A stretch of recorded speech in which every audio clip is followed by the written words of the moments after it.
Size matters not, or at least that's what these little bad boys have taught us. Are you aware that there are two types of fists weapons? Tarnished? Maybe not, because you do look like the type to simply spam L2 with the Bloodhound's Fang and hope for the best. But yeah, not all fist weapons operate the same way. In category number 1, we have what I like to call the regular fists. These include the Caiestas, the Spike Siestas, the Iron Balls, balls, and the Star Fist. The moveset is certainly not bad, the best of the bunch being the running R1 and the standing R2. Now for the second category, we have the, well, let's call them the pointy fists. These include the Clinging Bone, the Veteran's Prosthesis, the Cypher Putter, and our guest star of the day, the Qatar. And we didn't count the Grafted Dragon because it sucks absolute balls.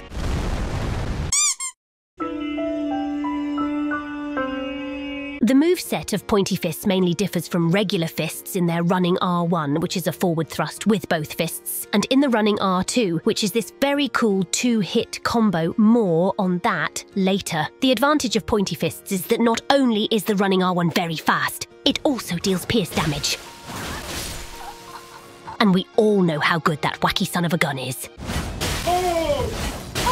Qatar is different from the rest of the bunch because it's the only pointy fist in Elden Ring that can be infused with Ashes of War, which means also having many more possibilities and combinations to experiment with.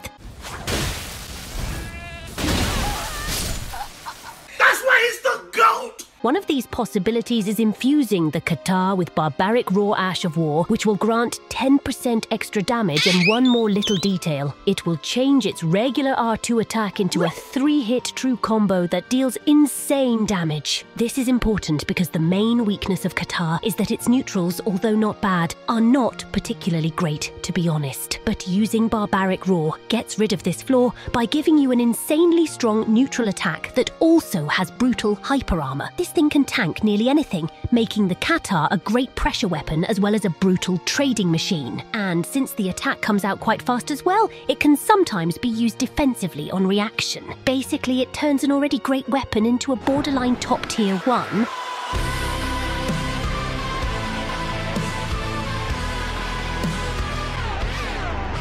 But even though size doesn't matter, like Rotten Tartars exclaimed, "Keep pushing me. I dare you, you blue piece of fuck." You still gotta know how to use it. Or, build it, in this case. But what you don't need to know, and you simply can Google the answer for, is mystery thingy. Hope my little pointy fists are as hyped for the DLC as we are. The mystery thingy of our last video was the Clinging Bone. That's bone. Big congrats to the amazing little Porsches who answered correctly. Here's the new mystery thingy of the day. I'll see you all the next time, and enjoy this video about the Papar. It's called Qatar, Roderica. Qatar, not Papar. Oops. Very well, little dork. This is going to be quick. For this Qatar build, we're going for a level 139 Vagabond with 60 Vigor, always mandatory, 30 Endurance, 20 Strength, 70 Dexterity, it says 75 because of Millicent's prosthesis, and 12 Faith, just to be able to cast Bestial Vitality. The two major components of the build are the Raw Medallion and the Highland Axe, as both will increase the damage provided by Barbaric Raw by 15% and 10% respectively. We infuse the Qatar with Lightning. Keen, of course, deals more damage if we use Grease, for example. But since Barbaric Roar is a weapon-type buff, trying to use a Grease after Barbaric Roar will simply override it. So Lightning is the better choice in this case. Remember also always having more than 88 poise and the Bull Goat Talisman to ensure that you can poise through almost anything with the special R2 attack. There is one more interesting trick to this build. If you manage to land a running R2 attack and then perform the special R2 immediately afterwards, you'll deal a very strong 5-hit true combo. It's not particularly easy to land, but keep in mind that it's a possibility. There. The build has been explained. I hope your tiny Gooner brain has absorbed all the knowledge. I'm out for now. Am I the only one left? Is it me, or do I feel like I'm the designated narrator for build showcasing now? Get to work, rotten butt.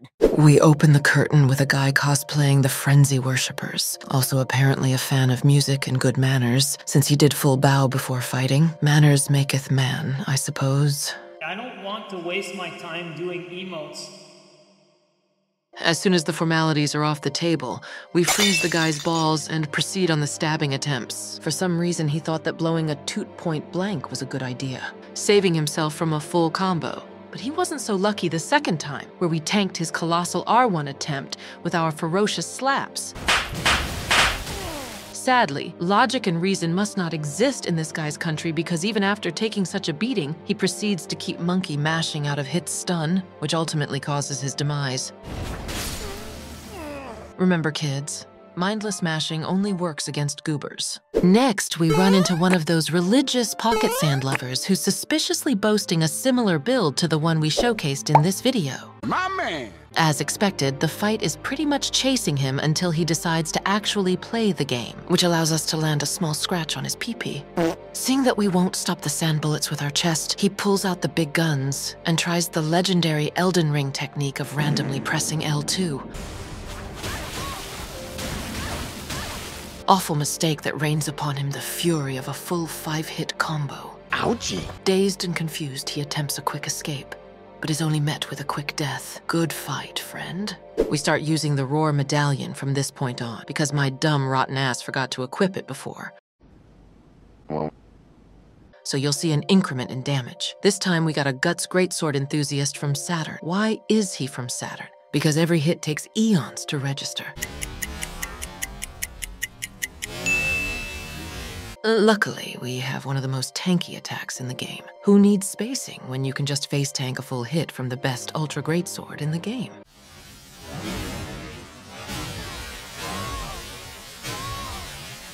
I was kidding though. Spacing is always important.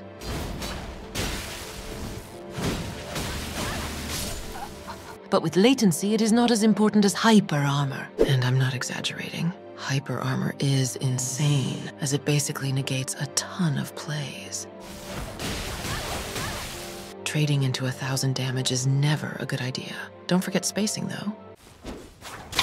Also, like the angry blue smurf stated before, You are this close to getting fired. the running R1 urethra stabber is pretty bonkers, too. So running R1 into R2 may not be a true combo, but it's certainly the Monkey Masher Destroyer 3000. And if you ever find yourself facing gamers with good connection, after you did the naughty 3-hit combo, sinking the Qatar in their asterisk while they're rolling, turns out to be pretty easy. Este fue un accidente de pancha.